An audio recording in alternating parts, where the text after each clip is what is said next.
Next question है question number 18।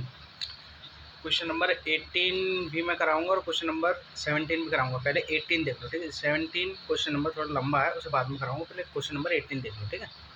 देखो question number 18 हमेशा की तरह बहुत सिंपल है बेटा। क्वेश्चन नंबर 18 हमसे कह रहा है how much momentum will a dumbbell of mass 10 kilogram transfer to the floor if it's falls from a height 80 centimetre. बहुत सिंपल क्वेश्चन है। देखो एक डंबल बेल है, ठीक है, या फिर डंबल समझ लो, कुछ भी समझ लो, ठीक है। तो वो कितने किलो की बेटा? वो है आपकी 10 किलो की, ठीक है। तो मैं यहाँ पे गिवन लिख लेता हूँ। मास कितना है? मास है मेरा 10 किलो, ओके। 10 किलोग्राम की एक बेल है, ठीक है। तो डायग्राम बना के समझाता हूँ। तो बेटा ये क्वेश्चन पूरा ये कह रहा है कि ये कुछ हाइट थी, बिल्डिंग समझ, इसे या तो बिल्डिंग समझ लो या फिर कुछ भी समझ लो, ठीक है। यहाँ से एक बैल को गिराया गया बेटा, एक बैल को, ठीक है, एक बैल को, ठीक है। ये बैल थी बेटा और इससे फ्री फॉल करवा दिया नीचे की तरफ, ओके। नीचे की तरफ ये आने लगी, ठीक है। किसी बंदे ने यहाँ पर खड़ा होकर क्या किया, इसे बैल को फेंक दिया नीचे। अब जैसे ही बैल नीचे आई नीचे आई नीचे आई नीचे आई, और इस बिल्डिंग की हाइट कितनी थी बच्चे? बिल्डिंग की हाइट थी, हाइट को क्या हम डिस्प्लेसमेंट एस से लिख सकते हैं? बोलो, लिख सकते हैं डिस्प्लेसमेंट, है ना। डिस्टेंस ऑफ डिस्प्लेसमेंट एस से ही तो हम डिनोट करते आ रहे हैं अब तक, है ना। ये कितना है? ये है 80 सेंटीमीटर की हाइट। तो अब ये जब यहाँ से यहाँ तक गिरेगा तो एक तरह से ये डिस्टेंस को ही तो कवर करेगा। अरे डिस्टेंस कह लो या हाइट कह लो, कुछ भी कह लो, डिस्प्लेसमेंट कह लो। अब स्ट्रेट लाइन है तो डिस्टेंस का हो या फिर डिस्प्लेसमेंट का हो, क्या ही फ़र्क पड़ता है। स्ट्रेट लाइन में तो डिस्टेंस और डिस्प्लेसमेंट सेम ही होते हैं अगर डायरेक्शन चेंज ना होता। तो अभी बैल बेटा गिरती गई गिरती गई गिरती गई। अब देखो अब ये गिरी क्यों? गिरी क्यों? अरे छोड़ दिया ना तो ग्रेविटी खींचेगी इसे, है ना। और इस पर एक्सेलरेशन की भी वैल्यू दे दी है बच्चे, एक्सेलरेशन जी। ये जी की वैल्यू कितनी दी है इन लोगों ने कि भैया जी की वैल्यू तुम 10 रखना। और देख लो जी की वैल्यू इन्होंने पॉजिटिव में दी है। जी की वैल्यू इन्होंने, देखो जी क्या होता है? वो एक्सेलरेशन जिस एक्सेलरेशन से धरती हमें खींचती है। हम किसी भी चीज़ को अगर ऊपर से गिराएं तो उस पर भी तो एक्सेलरेशन लगता है, और उस एक्सेलरेशन को कौन लगाता है? धरती लगाती है। और धरती वाले एक्सेलरेशन को हम जी से डिनोट करते हैं, ठीक है। ये हमेशा कांस्टेंट रहता है, ठीक है। कैसा रहता है बेटा? ये हमेशा कांस्टेंट रहता है। अच्छा इतनी बात आ गई समझ में। और ये डिस्प्लेसमेंट कितना दिया है? डिस्प्लेसमेंट दिया है 80 सेंटीमीटर। अभी मीटर में चेंज कर लेंगे इसे, ठीक है, मीटर में चेंज कर लेंगे।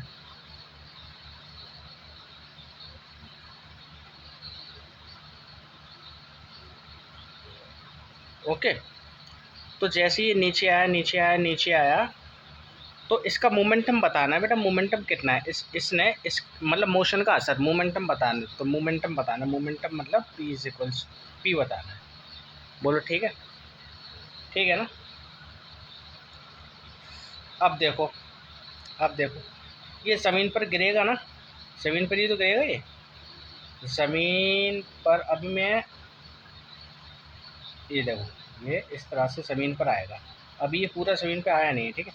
ज़मीन से आने आने से जस्ट पहले की बात है, ठीक है। आने आने से देखो ये अभी चिपका नहीं है इससे, ठीक है, ध्यान से देखना। ये आ रहा है तो मोमेंटम बताना है। तो बेटा सीधी सी बात है, मोमेंटम बताना है तो सबसे पहले मैं कहाँ गया? मोमेंटम के फॉर्मूले पे गया। मोमेंटम का फॉर्मूला होता है P is equals to mv, सही है। यहाँ से मुझे एक जानकारी और मिल गई। मैंने ऐसे फ्री फॉल करवाया है, छोड़ा है ऊपर से, ऐसे फेंका नहीं है, जस्ट छोड़ा है ऊपर से। जब भी किसी चीज़ को फ्री फॉल करवाते हैं यानी कि छोड़ते हैं तो इनिशियल वेलोसिटी क्या होती है? हमेशा ज़ीरो होती है। इतनी बात आएगी नहीं क्लियर? मोमेंटम का फॉर्मूला होता है P is equals to mv, ठीक है। अब देखो क्या मेरे पास मास है? मास है मेरे पास 10 किलो। क्या मेरे पास वेलोसिटी है? वेलोसिटी नहीं है, मेरे पास वेलोसिटी तो है नहीं। अब ऐसा मत कर देना कि तुम वेलोसिटी की जगह ये इनिशियल वाली वेलोसिटी रख दो 0। अरे ऐसा मत कर देना कहीं तुम ये u लिख दो, तो ये u की वैल्यू क्योंकि देखो u भी वेलोसिटी है, v भी वेलोसिटी है ना। तो यहाँ पे तुम इनिशियल वेलोसिटी मत रख देना, 10 इंटू में 0 मत रख देना, क्योंकि अगर ऐसा कर दिया तो मोमेंटम 0 आ जाएगा। और मोमेंटम 0 फिर आ कैसे सकता है 0 रखने पर भाई? अगर कोई बॉडी मोशन कर रही है तो मोमेंटम उसके पास होगा ज़रूर, 0 नहीं होगा। तो यहाँ पर अगर तुमने इनिशियल वेलोसिटी अगर 0 रख दी तो मोमेंटम 0 हो जाएगा, जो कि पॉसिबल नहीं है इस केस में, क्योंकि बॉडी मोशन कर रही है। बॉडी मोशन करती है तो मोमेंटम 0 आता है, बट बॉडी यहाँ पर मोशन कर रही है और यहाँ पर तुम्हारा मोमेंटम क्या आ रहा है, 0 आ रहा है, तो गलत होगा कि नहीं? तो सीधी बात ये है, ये मुझे इनिशियल वेलोसिटी दी है, मुझे फाइनल वेलोसिटी निकालनी है। उस फाइनल वेलोसिटी की वैल्यू मैं यहाँ पर रखूँगा। फाइनल वेलोसिटी कौन सी? ये किस वेलोसिटी से नीचे गिरेगा। अब तुम कहोगे सर ये जब ये धरती पर गिर जाएगा तब भी तो इसकी वेलोसिटी 0 हो जाएगी बाद में फाइनल वेलोसिटी। अरे नहीं नहीं नहीं बेटा, जब भी हम फाइनल वेलोसिटी की बात करते हैं ना, जब भी ऊपर नीचे वाला केस होता है ना, जब भी ऊपर से हम किसी बॉडी को फेंकते हैं तो इनिशियल वेलोसिटी तो 0 हो जाती है। फिर वो हमसे पूछता है कि किस वेलोसिटी से गिरेगा, तो इसका मतलब ये नहीं है कि भैया धरती से टकरा गया तो 0 वेलोसिटी से गिर गया, ये नहीं है इसका मतलब। या फिर ऊपर से फेंका है तो 0 वेलोसिटी उसकी इनिशियल थी, तो 0 वेलोसिटी से ही इनिशियल वाली 0 वेलोसिटी से वो टकराया, ऐसा नहीं होता है। अगर हम किसी बॉडी को ऊपर से फेंक रहे हैं तो इनिशियल वेलोसिटी 0। अब हमसे पूछा कि भैया किस वेलोसिटी से टकराएगा, तो ग्राउंड से जस्ट टच होने से पहले उस ऑब्जेक्ट के पास जितनी वेलोसिटी होगी वो वेलोसिटी पूछता है वो, ठीक है। ग्राउंड से जस्ट टच होने से पहले इसके पास ना सबसे ज़्यादा वेलोसिटी होगी, सबसे ज़्यादा वेलोसिटी। बात आई समझ? तो मुझे क्या करना है, मुझे सबसे पहले फाइनल वेलोसिटी निकालना है कि किस वेलोसिटी से यहाँ पर गिरेगा, है ना। v है ना, तो वेलोसिटी को मैं यहाँ पर रखूँगा। ऐसे मत रख देना कतई, क्योंकि फिर गलत हो जाएगा, ठीक है। अच्छा, तो इस वेलोसिटी को मैं कैसे निकालूंगा, देखो अब मेरे पास 3 इक्वेशन हुआ करती थी। v is equals to u plus AT, क्या ये लग जाएगी बताओ? ये लग जाएगी? नहीं लगेगी, क्योंकि देखो यहाँ पे t दिया है और t का तो इसमें रोज खोज ही नहीं है, ये नहीं लग पाएगी, हटाओ से। फाइनल वेलोसिटी निकालनी है तो देखो निकल तो आएगी, देखो ये वाली भी निकालनी है, ये निकालनी है, ये मेरे पास है, ए भी है, बट टी का क्या, टी नहीं दिया तो ये नहीं लगेगी। नेक्स्ट देखो S is equals to U T plus, देखो इसमें भी टी आ गया, इसे भी हटाओ, टी सी लग जाएगी क्या, V square U square two A S, ये लग जाएगी क्योंकि इसमें टी नहीं है। और इसमें सारी चीज़ें दी हैं, देखो वी निकालना है, ठीक है, यू है मेरे पास, टू है, ए भी है, देखो जी, एस भी है, एस भी है, एस ये रहा। यहाँ पर एक्सेलरेशन की वैल्यू मैं क्या रखूँगा, पॉजिटिव में रखूँगा। पॉजिटिव में हम कब रखते हैं, जब बॉडी ऊपर से नीचे आती है। जब भी किसी बॉडी को ऊपर से नीचे गिराते हैं तो उसकी स्पीड बढ़ती है, ना कि घटती है। नीचे से ऊपर जब किसी बॉडी को फेंकते हैं जब उसकी वेलोसिटी घटती है, जिसकी वजह से एक्सेलरेशन की वैल्यू माइनस में आती है। जब कोई बॉडी को हम ऊपर से नीचे गिराते हैं तो एक्सेलरेशन पॉजिटिव में आता है, ठीक है। तो ऊपर से नीचे बॉडी आ रही है इसलिए हम जी की वैल्यू पॉजिटिव में रखेंगे, ठीक है। देखो वीडियो क्वालिटी आज थोड़ी ख़राब हो सकती है, माफ़ करना, बट कोई नहीं। चलो तो फाइनल वेलोसिटी निकाल लेते हैं। देखो final velocity V square is equals to U, initial देखो 0 है, इनिशियल वेलोसिटी 0, यहाँ से देखो, प्लस 2 ए कितना है, ए हमने 10 लिया है, ए कह लो, जी कह लो, कुछ भी कह लो, एस कितना है, एस 80 है, ठीक है।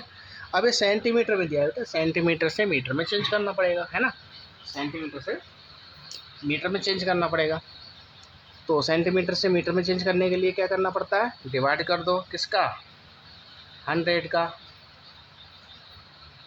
ठीक है। अब देखो इस 0 से ये कट गया, इस 0 से ये कट गया, बताओ क्या बचा ऊपर, 2 इंटू में 8 बचा, बस ये आ जाएगा तुम्हारा 16, है ना। वी स्क्वायर की वैल्यू निकली है, ये वी की नहीं निकली है, तो वी की निकालने के लिए जैसे ये स्क्वायर हटाओगे यहाँ से तो यहाँ पर अंडर रूट लग जाएगा, अब 16 किसका स्क्वायर रूट होता है? 4 का, तो 4 मीटर आ गया बेटा, 4 मीटर पर सेकंड आ गई इसकी वेलोसिटी। अब देखो v आ गई, अब इसी v को इसमें डाल दो, m तो मेरे पास है ही, तो देखो डाल दो। p इक्वल्स टू m कितना है? 10 किलो। वेलोसिटी अभी अभी है 40 किलोग्राम मीटर पर सेकंड। ये आ गया बेटा आपका मोमेंटम। ठीक है, बताओ कुछ था इस क्वेश्चन में? कुछ नहीं, ये आ गया आपका आंसर। अब करेंगे 17 क्वेश्चन। 17 क्वेश्चन मैंने लिखा नहीं है बेटा, मैं यहाँ पर फोटो सेट कर दूंगा वीडियो में, ठीक है, उसमें से आप आराम से पढ़ लेना, क्योंकि वो बहुत लॉन्ग है ना, इसलिए फिर मैं नहीं लिखा मैंने। ठीक है, एक पूरा पैराग्राफ सा है वो, इसलिए मैंने नहीं लिखा। ठीक है, तो मैं फ़ोटो लगा दूंगा, और अगर किसी के पास एनसीईआरटी किताब हो तो उसमें से देख लेना, है ना। वैसे मैं फ़ोटो लगा दूंगा उस क्वेश्चन का। ठीक है, देखो क्वेश्चन हमारा ये कह रहा है कि बेटा एक ना कार जा रही थी, है ना, एक कार जा रही थी बेटा, एक कार जा रही थी। उस कार में 3 लोग बैठे हुए थे, 3 लोग बैठे हुए थे, अख्तर, किरण और राहुल, ये 3 थे, अख्तर, किरण और राहुल। ठीक है, अच्छा अब क्या हुआ, कार जो जा रही थी, ठीक है, जा रही थी। अब रास्ते में क्या हुआ, जो कार का शीशा होता है ना आगे का, उस पर अचानक से मक्खी आ गई, और मक्खी गई मर। मक्खी या फिर कोई भी इंसेक्ट, अरे उड़ रहा होगा सामने कोई, ये कोई कार जा रही होगी, ठीक है, आगे आगे जा रही होगी, ठीक है, रास्ते में क्या आ गई, मक्खी आ गई, मतलब मक्खी भी उड़ रही थी, तो मक्खी अचानक इसके इस शीशे से सामने वाले से लग गई और चिपकी रह गई, और कार आगे चलती गई, कार आगे चलती रह गई, और ये मक्खी चिपक गई।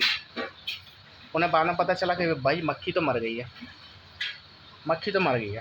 अब इस सिचुएशन को देखकर, इस पूरी सिचुएशन को देखकर तीनों ने अपने अपने सजेशन दिए कि ऐसा क्यों हुआ।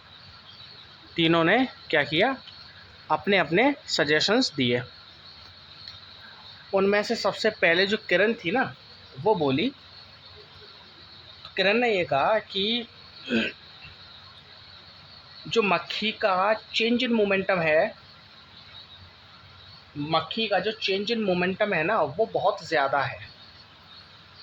मक्खी का चेंज इन मोमेंटम जो है वो बहुत ज़्यादा है, यानी कि डेल्टा पी जो है ऑफ मक्खी का, वो बहुत ज़्यादा है।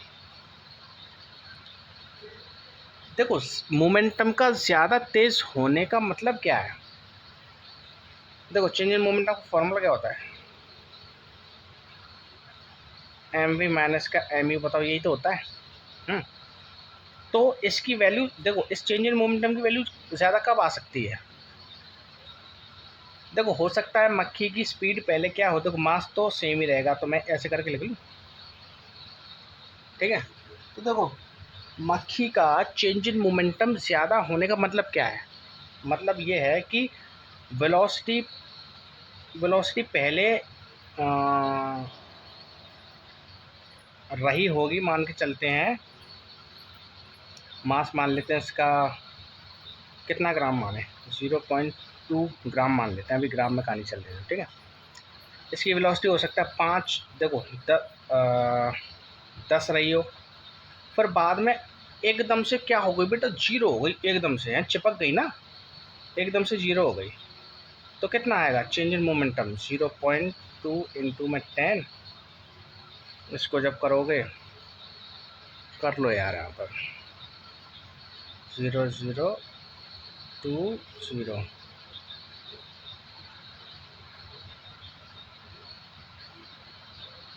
कितना आ जाएगा बेटा, 2 आ जाएगा आपका, 2, ठीक है। देखो चेंज इन मोमेंटम की वैल्यू ज़्यादा आनी चाहिए, चेंज इन मोमेंटम की वैल्यू ज़्यादा आनी चाहिए, यहाँ तो खैर बहुत कम आई है, लेकिन चेंज इन मोमेंटम की मतलब चेंज इन मोमेंटम है ना, वो ज़्यादा आना चाहिए, है ना। जैसे यहाँ पर तो 2 ही आया है, लेकिन ज़्यादा आता है ना, तो फोर्स भी ज़्यादा लगती है, मान के चलो 100, 50, 1000 आ गया, ऐसा चेंज इन मोमेंटम ज़्यादा, ठीक है। अभी वीडियो ब्लर तो मैं दिखाई दे रही होगी, लेकिन जब लिखूंगा ना तब अच्छे से दिखेगा। अभी मेरी बातें सुन लो, ठीक है। तो मैं ये कह रहा हूँ कि चेंज इन मोमेंटम ज़्यादा आना चाहिए। चेंज इन मोमेंटम ज़्यादा होने की वजह से क्या होता है, फोर्स भी ज़्यादा होती है ना। चेंज इन मोमेंटम ज़्यादा होने की वजह से बेटा क्या होता है, जो हमारी फोर्स होती है ना वो भी ज़्यादा होती है। देखो फोर्स का फॉर्मूला क्या होता है, एफ इज इक्वल्स टू, यही तो होता था कुछ, चेंज इन मोमेंटम अपॉन में टाइम, यही तो होता था सेकंड लॉ, है ना। तो जो किरण थी ना, उस किरण ने ये कहा कि मक्खी का चेंज इन मोमेंटम था वो बहुत ज़्यादा था, और ज़्यादा चेंज इन मोमेंटम की वजह से फोर्स भी ज़्यादा हो गई। दोनों डायरेक्टली प्रोपोर्शनल है ना, जिसकी वजह से ज़्यादा फोर्स उसको लग गई, और ज़्यादा बल ज़्यादा फोर्स की वजह से वो मर गई। चलो ये तो रही किरण की बात। अब अख्तर भाई साहब बोले, अख्तर ने ये कहा, अख्तर ने क्या कहा बेटा, देखो ये बात किसने कही, ये बात कही किरण ने। अब अख्तर ने क्या कहा, अख्तर ने कहा कि देखो ऐसा है, जो कार की वेलोसिटी थी ना वो बहुत ज़्यादा थी, जिसकी वजह से कार की फोर्स भी ज़्यादा हो रही होगी। अरे कार पर फोर्स ज़्यादा लगेगी तभी तो वेलोसिटी ज़्यादा होगी। किसी भी चीज़ को अगर हमें तेज़ दौड़ाना है तो उस पर मारना भी ज़ोर से पड़ेगा। तो कार की जो वेलोसिटी, अख्तर ने बोला कार की वेलोसिटी ना बहुत तेज़ थी, जिसकी वजह से उस पर फोर्स ज़्यादा रही होगी कार पर, और उसी फोर्स की वजह से मक्खी क्या हो गई, मर गई। अब राहुल की बात, राहुल ने कहा कि देखो ऐसा है, देखो ऐसा है कि सबसे बड़ा पैसा है। तो राहुल ने कहा, मजाक कर रहा हूँ ठीक है, राहुल ने कहा कि देखो मक्खी पर उतनी ही फोर्स लगी जितनी मक्खी ने ट्रक पे लगाई।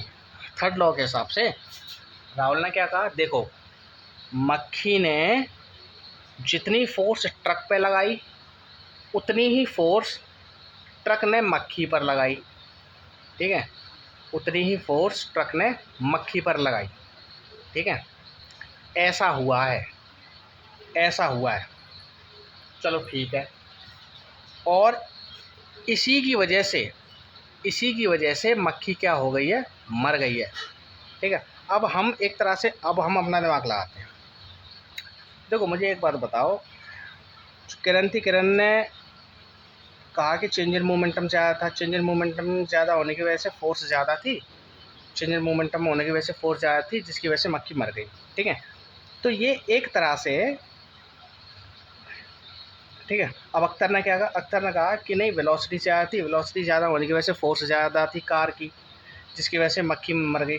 राहुल ने कहा कि नहीं नहीं, जितनी फोर्स मक्खी ने कार पर लगाई उतनी ही कार ने मक्खी पर फोर्स लगाई, लेकिन लेकिन लेकिन फोर्स तो दोनों पर सेम लगी है, लेकिन मक्खी ही क्यों मर गई, मक्खी इसीलिए मर गई क्योंकि जो मक्खी का मास था ना वो बहुत कम था, मक्खी का जो मास था वो बहुत कम था, जिसकी वजह से पूरी की पूरी फोर्स उसी पर ऐड हो गई, मक्खी पर। पूरी फोर्स किस पर ऐड हो गई, मक्खी पर। अरे यार देखो मैंने तुम्हें समझा है ना, थर्ड लॉ मैंने तुम्हें समझा है ना कि फ़र्क किस पे पड़ता है, फ़र्क किस पे पड़ता है, जिसका मास कम होता है। मैंने तुम्हें वो नाव वाला एग्जांपल दिया था ना, नाव वाला एग्जांपल दिया था ना कि देखो अगर धरती से अगर तुम कूदो, यार देखो नाव वाली वीडियो देख लेना, ठीक है।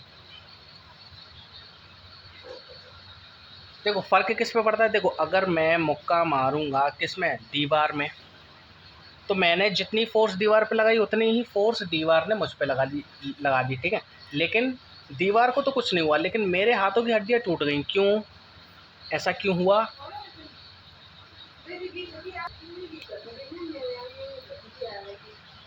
तो मेरे हाथों की जो हड्डियाँ थी, हाथों की हड्डियाँ थी वो क्यों टूट गई, वो इसीलिए टूट गई क्योंकि दीवार का मास बहुत ज़्यादा है, दीवार का मास बहुत ज़्यादा है और मेरे हाथ का मास बहुत कम है।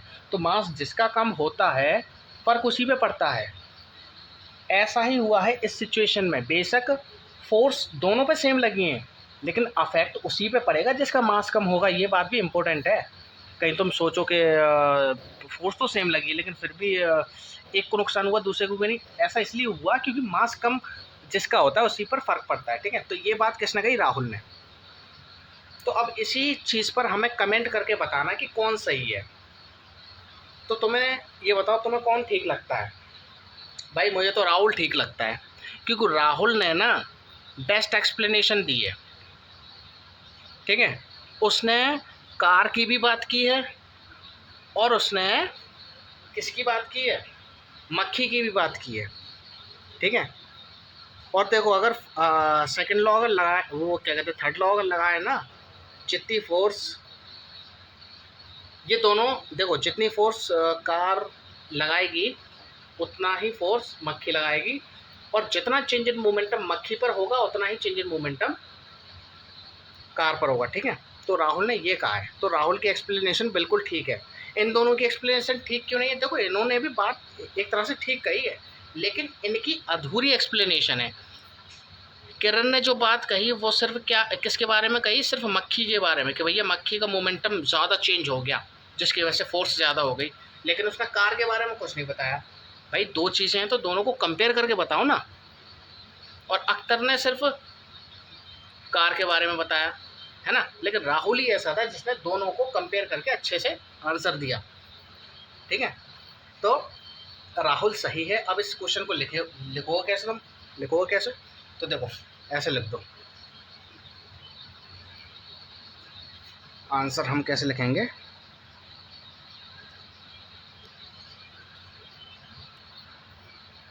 देखो, लिखो, राहुल इज करेक्ट, ठीक है।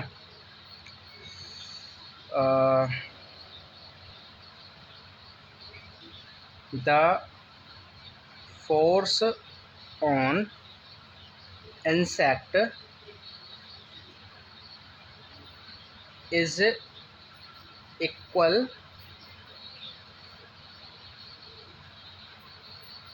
to the force on car। तो ऐसे लिखो, the force on insect by car is equal to the force on car by insect. Okay, जितनी फोर्स इंसेक्ट ने लगाई उतनी फोर्स कार ने लगाई इस पर, ठीक है। But due to the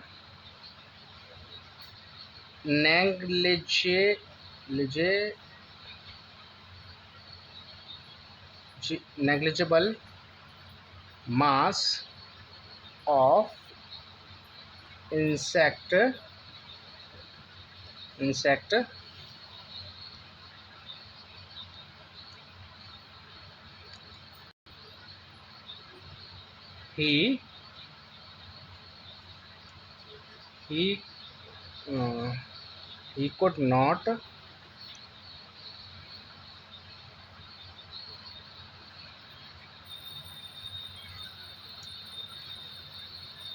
he could not alive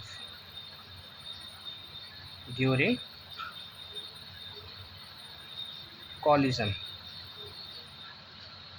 ठीक है।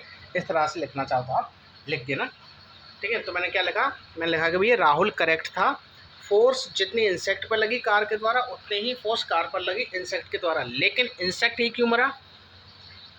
लेकिन नेग्लिजिबल मास ऑफ इंसेक्ट, यानी कि इंसेक्ट का मास बहुत कम था, यानी कि नेग्लिजिबल था। नेग्लिजिबल मतलब कि ज़ीरो के समान। अरे बस के आगे तो वो एक ज़ीरो के समान के ही मास के ही तो समान है ना। जिसकी वजह से he could not alive during collision, जिसकी वजह से वो क्या हो गया, वो ज़्यादा देर तक नहीं जी पाया कॉलिजन के द्वारा, ठीक है, और वो मर गया। Could not alive and died, ठीक। इस तरह से आप इस क्वेश्चन को अटेम्प्ट कर दो, ठीक है। लाइक करना मत भूलो, ठीक है। तो सब्सक्राइब कर दिया करो। हाँ भाई, ये बताओ ऐसा कौन सा बदतमीज है जो भाई ये वीडियो को सब्सक्राइब करके और फिर अनसब्सक्राइब कर देता है? भाई यार ऐसा मत किया करो, मतलब एक बार सब्सक्राइब कर लिया तो उसे सब्सक्राइब ही देने दिया करो। कोई दिक्कत हो तो पूछो ना। क्या यार, तुम लोग भी ऐसी बातें करते हो। चलो ठीक है, पढ़ते रहो है ना। Thank you.